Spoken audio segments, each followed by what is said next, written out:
What's up, Attack MMA? I'm your host, Zach Weicker, and today we got a very special guest. He's a professional fighter with a 15-3 record and your PFL Light Heavyweight champion. Please welcome Impa Kasanganay. Impa, how are we doing today? I'm great. Thanks. How you doing? Thanks for having me on, man. Of course, man. And to start off, let me just paint the picture a little bit. On November 24th, when you're standing in the middle of the cage and the announcer says, and new PFL Light Heavyweight champion, Impa Kasanganay. What is going through Great. your head? Man, I was like, I'm ready to get back to work, honestly. I'm thanking God. I'm happy, and I was like looking forward. I was like, I got to get better, more work to do. It's funny. It's a thought I had in the past couple fights, and I was like, all right, let me get back in the gym. But I had a motorcycle ride and a trip after that, so I knew that was coming up. But what could I do to get better? Just kind of running through my head, and just happy, man. Like it's I visualized it. I focused on it. Been working towards that goal, and we accomplished it. And I'm very, very grateful and very happy that we made it happen as a team, as a unit. So it was like, all right, we did this now. Now it's time to move forward. Like that's pretty much it. It wasn't like, let's go party. It was like, I'm ready to get back to it. That's awesome, man. And as a viewer, you can tell it's definitely a special moment as your family was able to be in the cage too. They're able to hold the Yeah, check for you. So was that whole factor of your family being able to be in the cage made that moment a little extra special for you? yeah, that's what made it the most special. My family, my trainers, uh, that's extended family. My friend Nash was in there to the kid with the cowboy hat, my hat on. My sister being there. My brother, he was in school, but he's in Tennessee at the time. But it's great, just be able to hear from him right after the fight. So, yeah, just looking at them, is okay, like, you can change for the better. And I was like, I got you even more now. I know I got to get more, I have to get more work. So it's more of an inspiring moment for me, more so than just like, we got here. So Definitely, man. And you did look great in that fight. It was a dominant performance from you. So how did you rate your performance in that fight?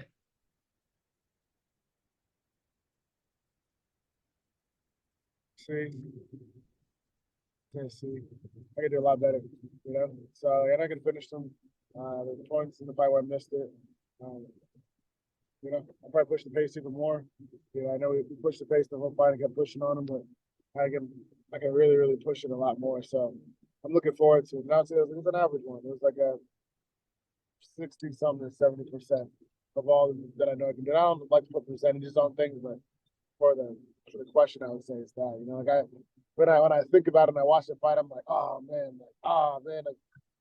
like they could do better here, which is great because then I see it as like I see it as something like, okay, like we dominated this fight. Josh is a very good fighter, can do it well. Now what you gonna do? So back at it, refining, work, and Devin, I'm very, very, very great, but I would say average. I hear you, man. And knowing you and listening to what you just said there, you're someone that always wants to do better and someone that's always wants to get out there. So when that original drive inside of you to always be better, always look for another fight and always look for what's ahead of you originate. And that's like a lot of persons like to be complacent, right? Like I'm very like to move forward. I'm grateful. Like it's my job, and I enjoy my job. I enjoy my work, right? I mean, I love to fight. I love what I can do, and no matter what, it's still my job. And when I do a job, I want to be the best at it. I want to be the best to ever do it. Not especially in the future. When I have that goal, my standard, right? Part of my standard for what I'm doing, I'm like, I got to get after it. I got to learn. I got to get better. I can't just sit back on what I've done before. Like I'm grateful for what I did before, so it helps to become champion. Get this title. At the same time, too, my brain's like my heart is just it's to be the best.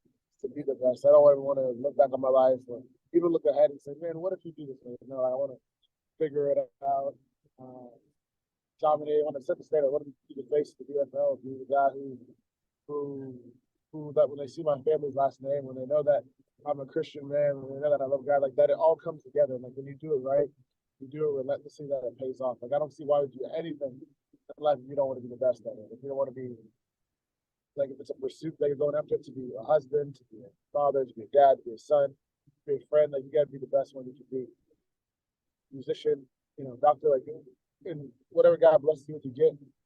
For me, it's like, like when I fight, like in my heart of hearts, I'm just like, man, like I know I can he's so special in this, and I never want to be like, okay, or whatever. So that's why I'm, back in the gym. Like, I love what I get to do, and making these adjustments and fine tuning, because I know that I'm gonna go claim these titles next year. Go undefeated again next year, 2024 come that season. But that's what I expect of myself. So like, it drives me, because I'm just like, man, like, watch me for myself. Not to prove anybody wrong, because I know that I have really a vendetta, you know, against, or that I'm have any Harvard hatred, but it's just like, man, like I know I can be great. So it's like my brain is like my heart and the team that I have, like I want to honor them. I want to honor my parents and my family. Mostly I want to honor God. And I say, honor God and do my job. So my brain's just like, oh, I need to fight, I need to fight, I need to fight. So I'm grateful. Next year is gonna be right around the corner. So I'm back to it. I'm back to it.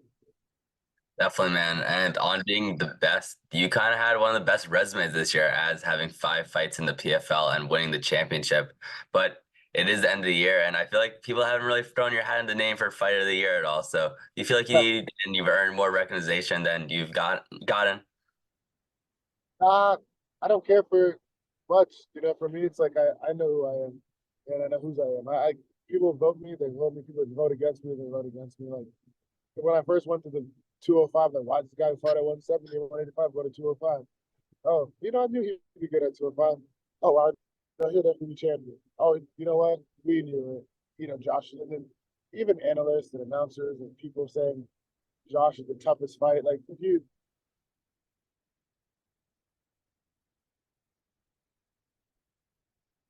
I'd be honored, But it's just like when it's all said and done, my goal is not just to have an award this year, it's to be the greatest fighter in history. So that's the award I'm looking for. Whatever I have to do, let's fight another 12, 15, 20 years. My name's mentioned, like that guy's the best. Right? Fighting. So it inspires me to be better. I have a family that loves me. I have training partners that, challenge me, love me, push me. So I'm not one of those people who's ever going to be like, oh, dang, I didn't get that award. I'm going to be like, okay, cool. Like, to get better and better and better and better. Oh, sorry. And I'm never gonna, what do you say? Never gonna have any regrets about it. Definitely, man. It's a great way to look at it. And of course, with winning the PFL championship, you won that $1 million. And knowing you, you were someone who didn't really have that much money like a short while ago as you were homeless. So the fact that Impa Kasanganay is connected with the term millionaire, how does that feel? It was great. The goal is to be a multi-billionaire, so I got a lot more work to do. Kind of the same way I look at fighting, right? Like, comes victory, so I gotta get back into it. I'm like, supposed to be a great in business, right? Build business, buy business, create business, build a life that sustains for generations to come. Um, I can't just sit on it and be like, oh man, like it feels great because I'm like, okay, we got it. Man, my goal is to be a multi-millionaire, 100 millionaire, hundreds and hundreds of millionaire, and billionaire. Like I want to be great in this. I want to be great in and out of the cage. So it inspires me and it makes me really grateful what God has brought me. Because I do remember I always walked by that spot. I slept in the car at the gym and I was like, man, like God is good. And I pray that, whatever example my life could be, that'll help somebody else get to where they need to go. And that for me right there means a lot more than anything can imagine. So when they see like, hey man, you can't be in your car one day, and the next day you can be considered a millionaire, that's what it means most to me. Definitely, man. It's truly inspiring knowing your story. And with the $1 million, is there anything that you spend it on? Anything you splurged on? No, no, I didn't splurge on anything. That's what I my family, help my family, and uh, just living life. I'd like to get a new motorcycle. Thanks for trying for working with me. Making a pretty good deal on that, and I like a new shotgun. So that's about it. Yeah, man. And you mentioned motorcycles there, and I know you just went on a motorcycle trip. So how was that? Yeah, it was great. So started the next day after the fight, that Saturday, the 25th, we started. Went from DC, which is Columbusville, Virginia. It's about an hour north. Then went down to Richmond, Virginia, to the coast, east coast of Virginia Beach, all the way to pretty much North Carolina, through the mountains North to the Carolinas and to Tennessee, Knoxville. So my brother, some friends, from Knoxville, Tennessee, all the way down to Chattanooga, Tennessee to Saudi Daisy, Tennessee, which is right outside of it.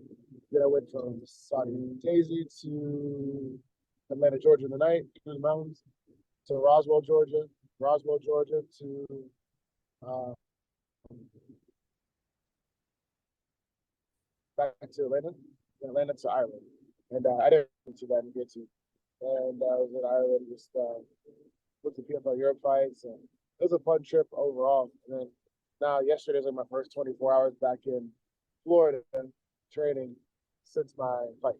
So it feels good to be back, and it's good to get back to work. That's great, man. Really great to hear. And as mentioned before, you did have 5 fights, and it was great performance after great performance. So, out of all the fights in the tournament, which one were you most proud of?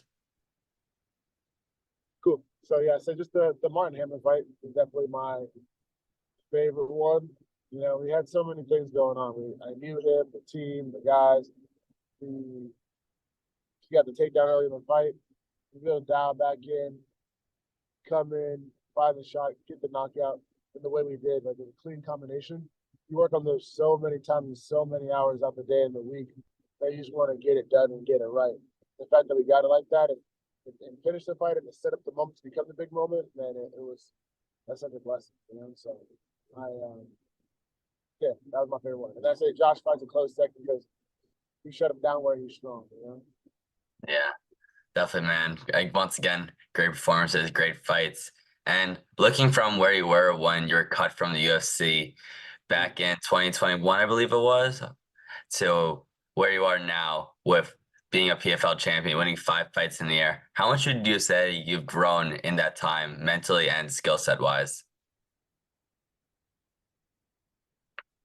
And like a grow a solid amount, and I think there's so much more for me to hit him. I believe, like, you know, book and it's the prelude or it's the introduction. Like, just not even we didn't even hit chapter one yet, and that's what's pretty cool. I feel like I'm getting to the end of the beginning, getting there. I don't think it's the end of the beginning yet. Like, I'm like, there's so much more you're gonna see. I mean, I know for a fact there's so much more you're gonna see out of me and my team. It's like I'm grateful and I'm inspired, but I've grown a solid amount. I'm very happy with it. But man, like I feel like I know that I'm like scratching. It's like, you know, just it's credit to all my family, trainers, and coaches. You know, like it's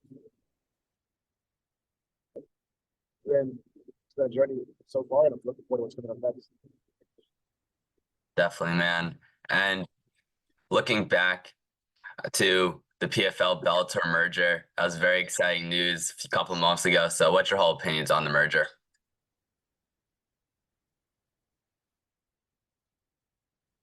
I like it. You know, brought in a lot better fighters too, right? So brought some like Bellator fighters in the roster. You talk about guys like Johnny Eblin, Nebkov, talk about Patchy Mid. You have Jason Jackson, my guy. I should have said his name first. Welterweight champion of the world, right? And we better go unify that. You have guys like who else came from Bellator? Who else came from Bellator? Oh, Aaron Jeffrey, right? My guy, the South dude, you know, he's next in line for a title fight in Bellator. Talk about trying to think of Fernando, Tall Steve, right? There are a lot of good fighters coming into PFL, and even on the women's side, I guess Cyborg is an opportunity for Pacheco or Kayla Harrison to fight. So I think it overall just increased the organization's like value, and man, I'm looking forward to like, taking these guys out, whether it's Ebron, it's Nemkov, and it's really starting to set up the future of fighting. Yeah. And presumably that fight with Nemkov is next as they're trying to do the champion versus champion event. So how's that whole aspect of the best versus the best? Yeah. Whoever it is, yeah, man, I think that's great that they're putting champ versus champ. For me, it doesn't matter who, right? I take Nemkov out, you know, take out Evelyn, whoever's offered, right? I'm kind of waiting to see. what the fights are going to be. I'm waiting to see when the fights will be. I don't know too much yet, and um, it's cool. But I love the fact that they're going in the direction of unifying titles. They're going in the direction of unifying champions because that's what MMA is about. The best fight the best. You see that in the boxing. You see even in MMA, people try to circumnavigate it all. Then all of a sudden, the best doesn't fight the best, and it just seems like a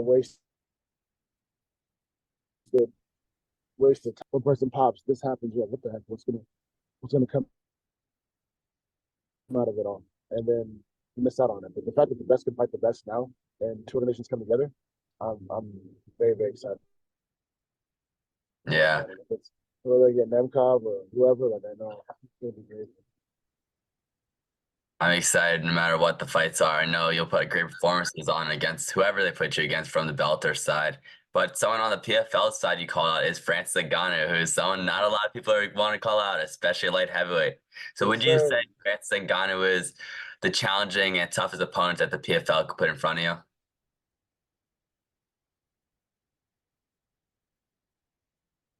I'd say the most challenging. No, I respect them, but when I get that fight, I'll take him out. And it's not like one of those things I'm here to get clout or hype off of it, but it's like, watch me, right? Watch me. I mean, they send that contract to get that fight. Whatever I got to do to earn it, whether it's take out everybody out 2024, whatever I need to do, I'm gonna do it. Then when I fight Francis and I get that fight, I'll take him out, and then people won't have much to say. They don't have anything to say. It's like I like to show it by my actions. I like to show it by how I fight when I show up. And when I get that fight, I'm gonna look at it and just show you. I'm gonna show you. Like, I'm gonna dominate from the beginning to the end, and finish with my hands raised. Thank God and move forward.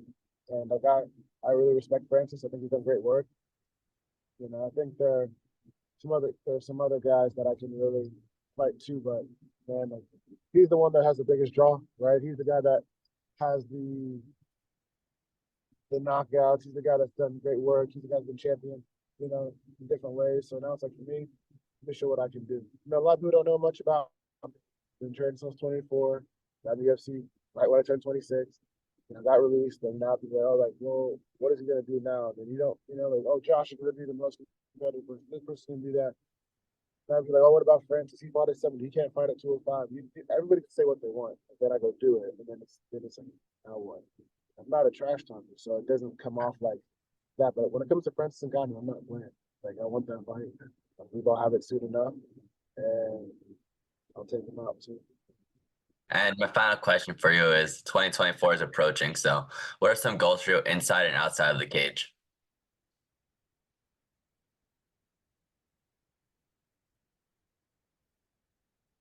Inside the cage, all finishes, multiple titles, unification, season championship. Gonna get both of those. And then when it comes to outside the cage, what business, look at business, what you levels trek. Really invite people to see my day in the life. Set a template, build business of what I'm doing, but like how I can, what are you gonna do with $1 million? Show what it turns into and where it's going, right? And then I want to, keep building levels track. Do a lot of things with motorcycles now, and Triumph motorcycles specifically. And I want to bring people on these journeys and like these trips and do some things that are going to be with me forever. Even after I lay my gloves down in the cage. So for me, I'm grateful. I'm going to see a lot of fun projects coming together, and I'm not going to not let my foot off the gas. So that's 2024. Just doing what God's called me to do, man. I like to really do stuff in my community, and um, really working on that right now.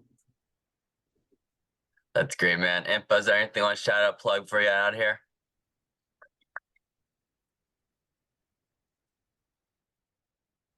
Man, just shout out McLens, Peter Navarro, Greg Joe in the corner. Without them, when I got that title, so I'm just like a lot of Taylor. I just know that guys been blessing me, and blessed to have the people for life that are here today. Thank you for having me on, and I just tell everybody, unconditional love. You never have to worry, and that the best days are ahead of you. So never lose heart. Thank you, man. Impa, it was more than a pleasure having you on. I wish you the best of luck for whatever comes in your future. I know you're going to do great. Folks, that'll be all for today. Until next time, peace.